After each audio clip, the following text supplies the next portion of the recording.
Have you ever felt like you're clinging to something that holds you back, as if a part of you refuses to let go? Amid the chaos of everyday life, there is an ancient wisdom that gently whispers a forgotten truth. Nothing is permanent. Buddhism invites us to look inward, to release, and to find a deeper freedom than just the absence of noise. Why do we suffer so much when things don't go as we planned? Is it possible to live without attachments in a world that constantly demands connection and possession? The Buddhist answer is clear. We suffer because we cling, because we expect certainty from an uncertain world. And yes, it is possible to live with detachment, not as indifference, but as freedom, to love without dependence, to have without possession, to live without fear. Once, a monk carried a delicate porcelain cup, a gift from his master. He treasured it until one day it fell and shattered. Calmly, the master said, "That cup was already broken from the beginning." This phrase holds the essence of detachment. Nothing lasts forever. When the monk understood this, he found peace, and so can you. We cling to people, to situations, even to ideas of who we should be. And when something changes or leaves, we feel like we've lost part of ourselves. But what if, instead of resisting, we simply flowed? If you ever felt that life was pushing you to let go of something, this is the moment to trust. Share this message with someone who needs to hear that letting go is also an act of love. Imagine a river. The water doesn't cling to the rocks it passes. It simply flows. That's how we should live. Practicing detachment isn't about rejecting what we have, but valuing it without fear. It's recognizing that everything changes, and that beauty can still be found in impermanence. When we let go, we don't lose, we are freed.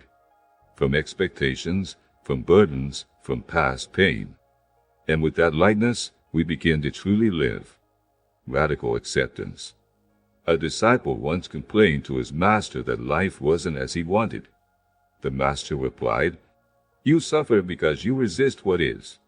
This teaching reminds us that acceptance is not surrender. It's seeing clearly what we cannot change. Why is it so hard to accept? Because we create stories about how things should be. And when life doesn't fit that mold, we suffer. But like an incoming wave, resisting only brings more pain. Acceptance is choosing to dive in and let it pass through. Acceptance is not resignation. It is strength.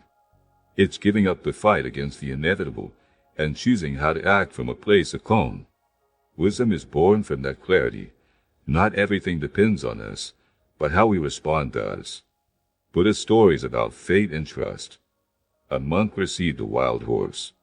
Later, his son had an accident with it. Then, his son was spared from going to war. Was it luck or misfortune? Who knows? The monk said. This story shows how life is a tapestry of events only understood in time. Sometimes what feels like loss is actually a disguised blessing. The job you lost, the relationship that ended, the path that changed, all had a purpose that you didn't see at the time, but maybe now you do. The universe does not take from us, it aligns us. The challenge is to trust, to be patient, and to allow things to arrive at their own rhythm. Just like the butterfly needs struggle to strengthen its wings, we too grow through difficulty. The practice of meditation. A master stirred a glass filled with soil and asked the disciple to wait. The water slowly cleared. "This is the mind," he said. When we stop stirring it with worry, the thoughts settle and clarity arises. Meditation is not about stopping thoughts. It's about observing them without judgment, watching them pass like clouds in the sky, breathing and returning to the present. In a world full of noise, meditation is the silence that reconnects us with what truly matters. You don't need hours. Just a few minutes a day are enough to calm the mind, open the heart, and remember that everything, pain, joy, fear, is temporary. Regular practice transforms us. Letting go of control. A master showed his disciple how the river flows without resisting its path. Deep lessons. The more we try to control, the more we suffer. And life cannot be controlled. Letting go of control isn't passivity, it's trust. We do our best, but we accept that the outcome isn't ours to decide. Like the archer who shoots and lets go. Like the man holding on to a branch, unaware there is solid ground just below him. When we stop fighting uncertainty, life becomes lighter.